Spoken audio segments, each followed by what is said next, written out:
What percentage of people do you feel like are you helping that are more family caregivers versus like professional caregivers? Right now, the people who join my program, I would bet 90% are family caregivers.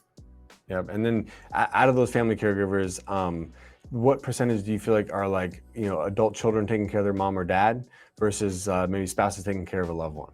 I say for the people who are coming to me, about 70% are caring for a spouse or a partner, and then about 30% are um, caring for a parent, grandparent, Yeah. an aunt, a friend, something like that.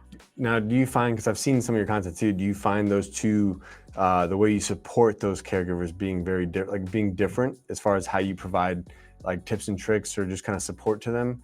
There Um, are different aspects just in terms of the relationship, that might be harder for a spouse and a partner, and then might be harder as a parent. There's definitely like differences in the relationship there, but the yeah, premise and what I teach is the same and can be applied to any of those situations. And in my support rooms, I do have it separated for like, here's spouses and partners, here are non-spouses and partners. You can feel free to like go to the other sure. ones if you want, but just know the primary people in this group are going to be caring for this person. That way they can talk about, maybe loss of sexual intimacy with their partner and talk about some of those problems, which the parent and the child's not really having that. But then maybe they're having problems dealing with like, well, they weren't really a great parent growing up to them. And now they're sacrificing so much to care Right. for them now. How do you deal with that? So just like maybe the topics of conversation are a little bit geared differently.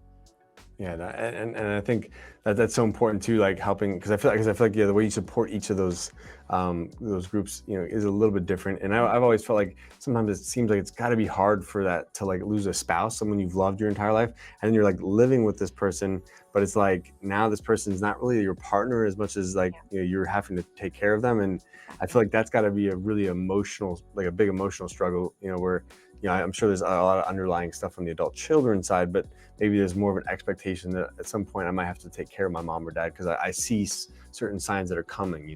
Yeah, and But for them, it's like, they're in the prime of their life, or maybe they're trying to raise their own kids, or maybe their own right, marriage is struggling because they're putting so much time and attention on their parent with dementia. So yeah, definitely some yeah, different challenges, but at the root yeah, of it all, it's like, what are we going to do with it? How are we going to yeah. cope with it? How do you want to show up right now in your caregiving Well, experience? Hey guys, thank you so much for making it this far. If you'd like to watch last week's episode, click here. If you'd like to watch more exciting content on senior care, click here. If you'd like to learn how to open up your own adult daycare, assisted living, or home care agency, click here, krischanna.com. This is for all those senior care entrepreneurs out there.